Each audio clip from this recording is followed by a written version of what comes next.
Assalamualaikum sahabat online semua, di video ini saya akan membahas 5 fakta kenapa kaum Yahudi menolak atau tidak mengakui Nabi Muhammad SAW menjadi Nabi dan Rasul di akhir zaman.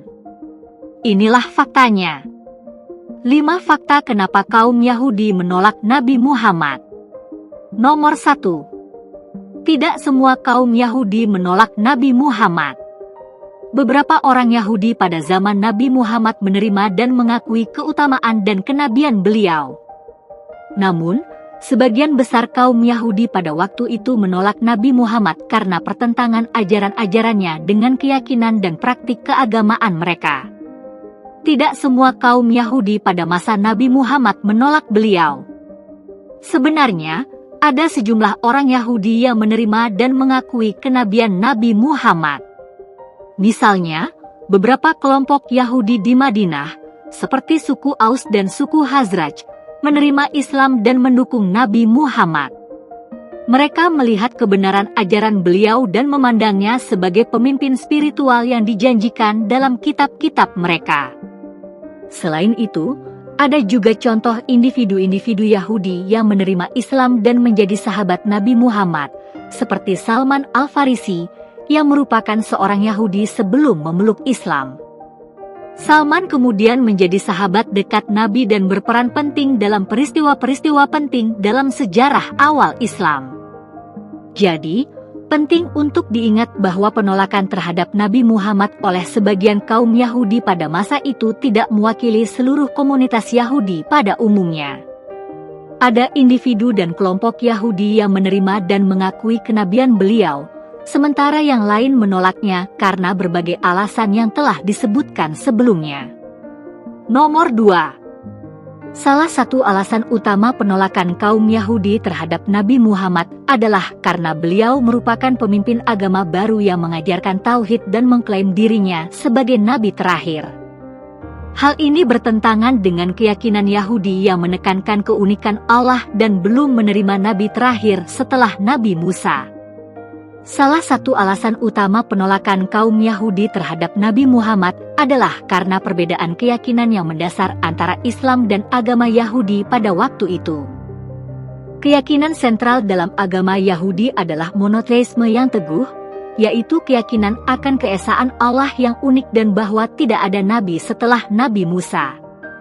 Nabi Muhammad datang dengan ajaran Islam yang menegaskan bahwa beliau adalah nabi terakhir dan bahwa ajaran-ajarannya merupakan penyempurnaan dan pengganti ajaran-ajaran sebelumnya, termasuk agama Yahudi. Dalam pandangan Islam, Nabi Muhammad adalah penutup para nabi dan utusan Allah. Bagi kaum Yahudi yang berpegang teguh pada keyakinan bahwa tidak ada nabi setelah Nabi Musa, klaim Nabi Muhammad sebagai nabi terakhir bertentangan dengan keyakinan inti mereka. Ini menjadi alasan kuat bagi mereka untuk menolak dan menganggap Nabi Muhammad sebagai nabi palsu atau bidah. Oleh karena itu, perbedaan doktrin dan klaim keutamaan Nabi Muhammad dalam ajaran Islam menjadi salah satu faktor utama yang menyebabkan banyak orang Yahudi pada masa itu menolak beliau sebagai nabi dan pemimpin agama. Nomor 3. Selain itu, banyak orang Yahudi pada masa itu memiliki harapan akan munculnya seorang Mesias yang akan membebaskan mereka dari penindasan dan mengembalikan kejayaan bangsa Yahudi. Ketika Nabi Muhammad datang dengan ajaran-ajarannya, sebagian Yahudi tidak melihatnya sebagai Mesias yang mereka nantikan dan oleh karena itu menolaknya. Salah satu faktor penolakan dari sebagian kaum Yahudi terhadap Nabi Muhammad adalah adanya harapan akan munculnya seorang Mesias dalam keyakinan Yahudi. Mesias diharapkan sebagai sosok yang akan datang untuk membebaskan bangsa Yahudi dari penindasan dan mengembalikan kejayaan mereka.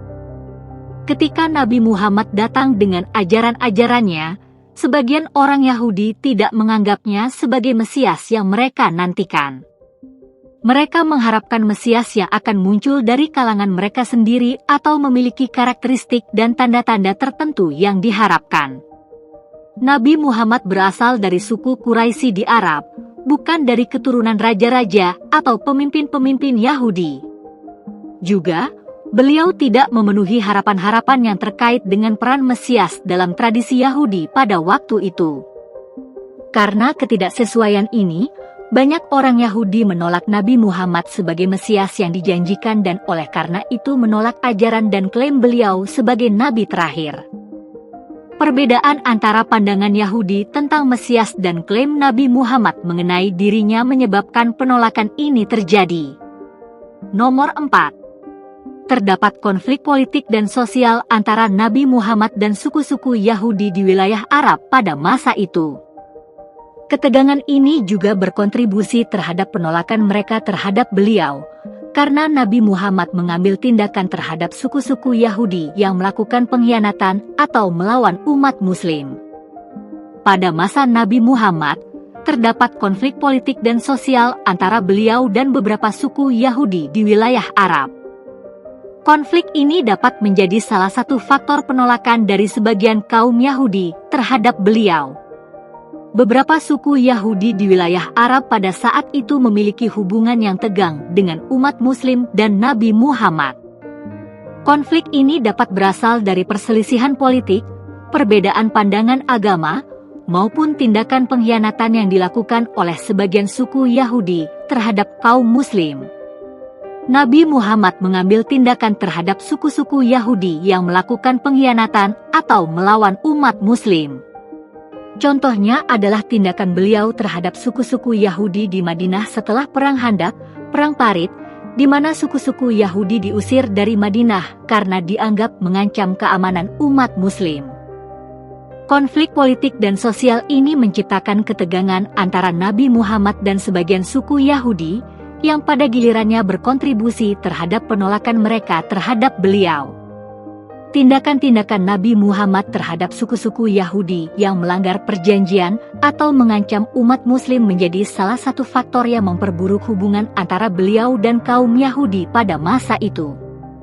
Nomor 5. Beberapa tindakan dan keputusan Nabi Muhammad, seperti pembantaian suku-suku Yahudi setelah perang dan pengusiran suku-suku Yahudi dari kota-kota tertentu, juga dapat menjadi faktor penolakan dari kaum Yahudi terhadap beliau. Hal ini menciptakan dendam dan ketidakpercayaan yang berlanjut dari generasi ke generasi. Ada beberapa perang atau konflik dengan suku-suku Yahudi.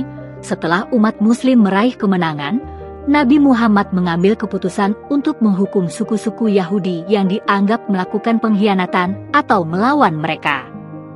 Tindakan ini mencakup pembantaian sejumlah anggota suku Yahudi. Selain itu, ada juga keputusan untuk mengusir suku-suku Yahudi dari beberapa kota, seperti pengusiran suku Banu Quraiza dari Madinah.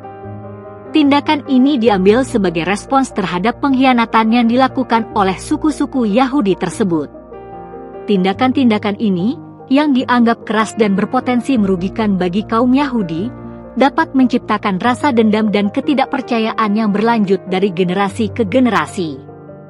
Hal ini berkontribusi terhadap penolakan mereka terhadap Nabi Muhammad dan agama Islam. Penting untuk dicatat bahwa tindakan ini bukanlah representasi keseluruhan dari ajaran Islam atau sikap Nabi Muhammad terhadap umat Yahudi. Terdapat banyak contoh di mana Nabi Muhammad menunjukkan toleransi, keadilan, dan hubungan yang baik dengan individu-individu Yahudi. Namun, tindakan-tindakan yang disebutkan di atas memiliki dampak penting dalam membentuk pandangan beberapa orang Yahudi terhadap Nabi Muhammad.